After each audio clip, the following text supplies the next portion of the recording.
Bonjour à toutes et à tous. Bienvenue dans votre émission À l'origine. Aujourd'hui, nous allons parler d'une des trois fêtes de pèlerinage dans le judaïsme. Nous avons Pessah, la fête de Pâques, nous avons Shavuot et nous avons Sukkot. Nous sommes aujourd'hui à quelques jours de Shavuot. Pour en parler, j'ai le plaisir de recevoir le rabbin Michael Azoulay. Bonjour Michael. Bonjour Steve. Pour commencer, pourquoi appelle-t-on Shavuot la fête des prémices?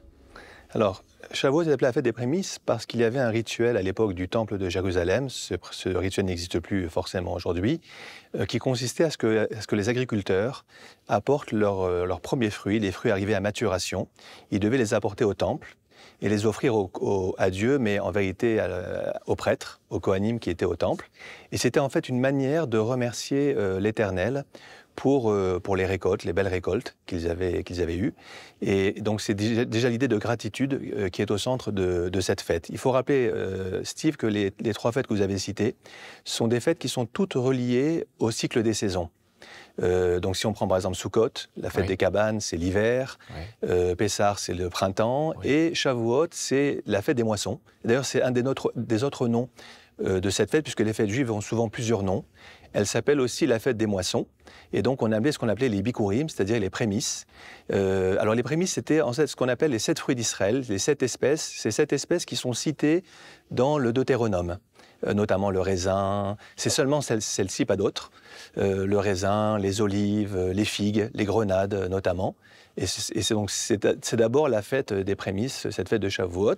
Fête de pèlerinage parce qu'on montait à cette époque au temple de Jérusalem pour se réjouir, pas seul d'ailleurs, il fallait aussi inviter les pauvres, les nécessiteux, et donc faire acte de solidarité en même temps à cette occasion.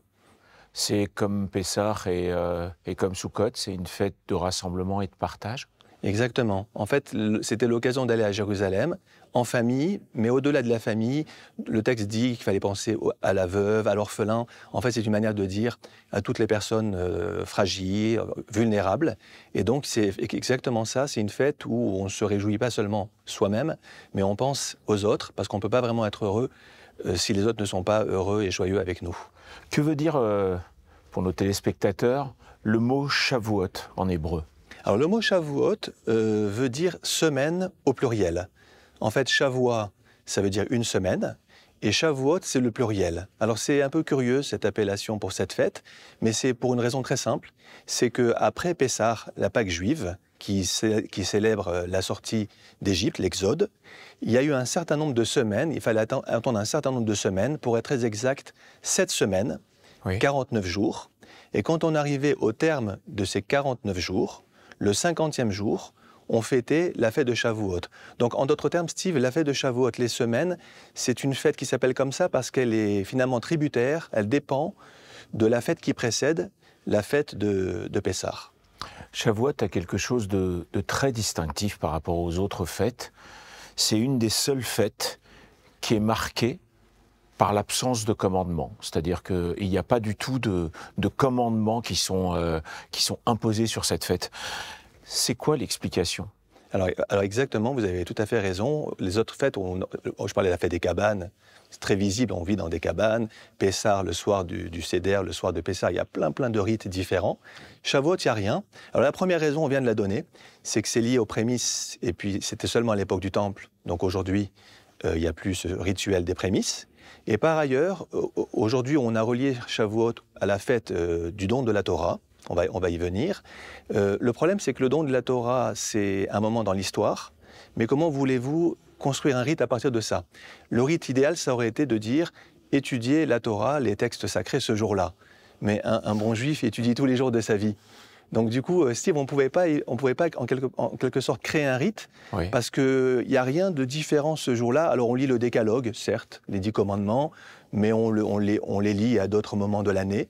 Donc c'était compliqué finalement de trouver un rite pour singulariser cette fête. C'est une fête d'origine totalement biblique, mais on entend souvent qu'elle est liée au nom de la Torah et au don de la Torah. Pourquoi ? Alors exactement, c'est intéressant d'ailleurs de voir comment finalement la pratique populaire a transformé cette fête. C'est-à-dire que je suis sûr que beaucoup de gens ne savent même pas que Shavuot est la fête des prémices. Parce non, que d'ailleurs c'est une fête qui est moins imposée que les autres. C'est-à-dire qu'on peut avoir, tout le monde sait, même les non-juifs, ce que c'est Kippour, ce que c'est la nouvelle année avec Rosh Hashanah, ce que c'est Pessah avec le fait de ne pas manger de pain. Mais c'est vrai que Shavuot fait partie de ces fêtes où tout d'un coup, d'abord on ne connaît pas l'étymologie, souvent, et on ne sait pas à quoi elle sert. Exactement, et puis en plus elle dure un jour en Israël, alors que Pessah et Sukkot durent 7 jours. Et puis progressivement, ce qui s'est passé, Steve, c'est qu'on est passé de la fête des prémices de la Bible, de la Torah, du Pentateuque, à la fête du don de la Torah selon le Talmud. Parce qu'en fait, ce qui fait qu'aujourd'hui, pour tout le monde, Shavuot, c'est la fête de la révélation sur le Sinaï, c'est surtout les textes, la littérature rabbinique, en fait, et pas la littérature biblique. C'est-à-dire que c'est dans le Talmud, dans la Guémara, le Talmud de Babylone, qu'on a relié vraiment la fête de Shavuot à cet événement fondateur pour le peuple d'Israël, qui est le don de la Torah. Je voudrais d'ailleurs préciser que c'est intéressant, j'ai dit tout à l'heure que Shavuot, c'était les semaines qui suivent Pessah. Oui. Ça veut dire aussi que quand on sort d'Égypte, on sort de l'esclavage, mais on ne sort pas de l'esclavage pour l'anarchie. On sort de l'esclavage pour recevoir la Torah. Et finalement, l'être humain, c'est quelqu'un qui a besoin de la liberté, mais qui doit aussi en faire un bon usage. Shavuot clôture le conte du Homer.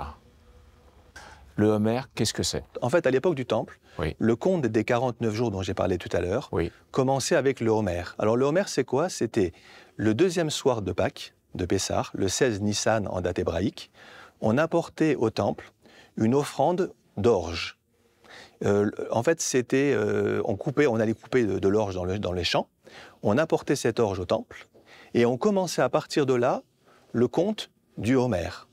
Et donc, du coup, chaque soir, encore aujourd'hui, même s'il n'y a plus cette offrande d'orge liée au temple, on continue à compter tous les soirs, depuis le deuxième soir de Pessah jusqu'à la veille de la fête de Shavuot, 49 jours. Vous remarquerez que c'était de l'orge et qu'à Shavuot, on offrait du pain. Là aussi, c'est intéressant parce que l'orge, ça symbolise la nourriture de l'animal et le pain, ça symbolise la nourriture de l'homme, puisqu'il est élaboré, etc. C'est une manière de dire que l'esclave, quand il sort d'Égypte, ressemble un peu à un animal parce qu'on l'a réduit à sa plus simple expression. Et tout le but de ce conte des 7 semaines, c'est de se transformer d'un état un peu bestial, en quelque sorte, à un état humain. Et être humain, c'est Shavuot, c'est recevoir la Torah, c'est se soumettre à une morale, à une éthique. Donc c'est pas par hasard que le conte commençait avec de l'orge et qui se terminait avec des offrandes de pain au temple. On a pour habitude d'étudier la Torah la nuit de Shavuot.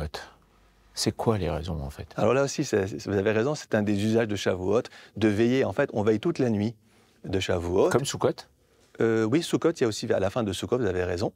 Et donc, on veille. Alors, la raison simple qui est donnée par... Alors là aussi, c'est pas dans la Torah, on chercherait en vain dans la Torah, dans la Bible. C'est là aussi dans le Midrash, dans la littérature homilétique, où on nous dit qu'il se serait passé il y aurait une erreur qui aurait été commise par les Hébreux à l'époque. C'est que la veille de la révélation sur le mont Sinaï, les Hébreux ont été dormir, ont été se coucher. Et les rabbins disent dans ce Midrash que Dieu a trouvé que c'était pas normal d'aller dormir la veille d'un événement majeur comme le don de la Torah. Vous savez, un petit peu si vous attendez un cadeau avec impatience, et puis la veille de ce don, vous allez vous coucher. C'est un peu incongru. Faut que ça soit exceptionnel. Bah oui, alors du coup l'idée c'est quoi? C'est que les Juifs, à travers les générations, vont essayer de réparer cette erreur en veillant, donc en ne dormant pas, cette nuit-là.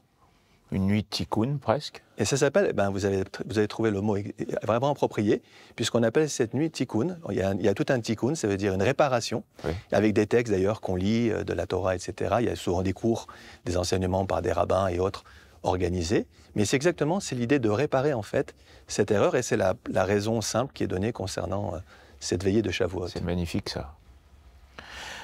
On lit le livre de Ruth souvent, dans certaines communautés, le jour de Shavuot. Pourquoi ce livre-là? Alors, plusieurs raisons. D'abord, l'histoire de Ruth, c'est à l'époque des juges, à l'époque des moissons. Et donc le premier lien, c'est avec la saison agricole, c'est-à-dire que c'est l'histoire de Ruth se passe à ce moment-là. Il y a une raison plus profonde, c'est que Ruth, il faut rappeler que c'est l'archétype, le modèle de la convertie au judaïsme. Oui. Alors ça, c'est important parce que ça veut dire, et ça, j'insiste là-dessus, il y a parfois des juifs qui pensent que la Torah leur appartient et qu'elle n'appartient qu'aux juifs, de naissance, si je peux dire. Oui. Ruth vient nous enseigner que quiconque a envie de s'attacher à la Torah, quelle que soit son origine, peut le faire. Et Ruth, d'ailleurs, était moabite, on dirait peut-être aujourd'hui jordanienne, n'était pas juive, et elle est en fait le modèle même de la femme qui, le texte le dit au début, va souhaiter rejoindre le peuple d'Israël et connaître le destin de sa belle-mère Naomi qui était juive. Et elle dira dans cette très belle phrase « Où tu iras, j'irai, ton Dieu sera mon Dieu, où tu mourras, je mourrai avec toi ». Enfin, vraiment, très belle déclaration. C'est très beau. Et donc, à Shavuot, où on pourrait être tenté de dire finalement, la Torah, c'est à nous, les Juifs. Non, la Torah, elle n'est pas à toi. La Torah, d'ailleurs, a été donnée dans un désert qui appartient à personne. Et Ruth, qui est une convertie, qui n'est pas juive au départ, nous enseigne que toute personne qui veut s'approcher de la Torah et finalement incarner cette éthique peut le faire, peu importe son origine. Il y a une autre raison d'ailleurs, c'est que Ruth, c'est l'ancêtre du roi David et que le roi David serait mort pendant la fête de Shavuot. C'est-à-dire que oui, on dit souvent que la fête de Shavuot aussi est en lien avec le roi David. Quelle est la transmission entre le roi David et la fête de Shavuot? Alors, d'abord, la première raison, c'est la mort du roi David. En fait, selon la tradition talmudique notamment, on nous dit que le roi David est mort pendant la fête de Shavuot. Et du coup, comme c'est ce jour-là qu'il est mort, on lit ce qu'on appelle le rouleau de Ruth, où il est question de son ancêtre, qui était Ruth en fait. Et à la fin d'ailleurs du livre de Ruth, oui, vous avez toute la généalogie, depuis Ruth, même avant d'ailleurs, depuis Juda, pour descendre jusqu'au roi David. Alors c'est intéressant parce que c'est aussi une manière de nous dire que le Messie, parce que chez nous le Messie vient, même chez les chrétiens d'ailleurs, vient du roi David. Eh bien regardez Steve à nouveau, le Messie vient d'une convertie. Donc c'est le peuple juif a donné le Messie, mais le peuple juif a donné le Messie grâce à une convertie qui est Ruth la Moabite de Jordanie. Et donc c'est pour cette raison la mort du roi David pendant Shavuot. Mais il faudrait préciser aussi que ça veut dire que puisque le roi David est l'auteur des psaumes, du livre des psaumes selon nous, et d'ailleurs certains lisent le jour de Shavuot l'après-midi, il y a des personnes qui lisent tout le livre des psaumes, très long livre, 150 psaumes. C'est une manière de nous dire aussi que la Torah c'est important, la loi, mais les émotions, les sentiments, parce que le livre des psaumes, ce ne sont que les sentiments, les émotions du roi David. Oui, pour ceux qui ne savent pas, voilà, le livre des psaumes, c'est des nouvelles ou des paragraphes à chaque fois pour une raison bien précise. Pour la guérison, contre le mauvais œil, pour la bonne santé, pour la bonne attitude. Et souvent, quand quelqu'un est malade, on demande à ce qu'on lise des psaumes. Et souvent, quand on essaye de se connecter à soi, on peut avoir comme réconfort de lire des psaumes. C'est comme si, vous voyez, à Shavuot, on faisait cohabiter à la fois la notion de loi, les 10 commandements, le décalogue, mais en même temps, la notion que la loi soit incarnée par quelqu'un qui a du cœur. Et le roi David, c'est un peu là aussi le modèle de celui qui a vécu dans sa vie beaucoup d'épreuves. Et quand on lit les psaumes, d'ailleurs, souvent on se retrouve dans les épreuves qu'il a vécues, que nous-mêmes, parfois, traversons. Merci. Merci. Merci, Rabbin Michael Azoulay. Merci pour les éclaircissements sur cette fête, sur cette très jolie fête, très courte, et qui est remplie de symboles et d'ouverture et de spiritualité. Merci beaucoup. Merci à vous. Merci à toutes et à tous de nous avoir suivis. Chag Sameach, donc bonne fête. Passez un bon dimanche, une bonne semaine. Prenez soin de vous et à très bientôt pour découvrir ensemble de nouveaux horizons.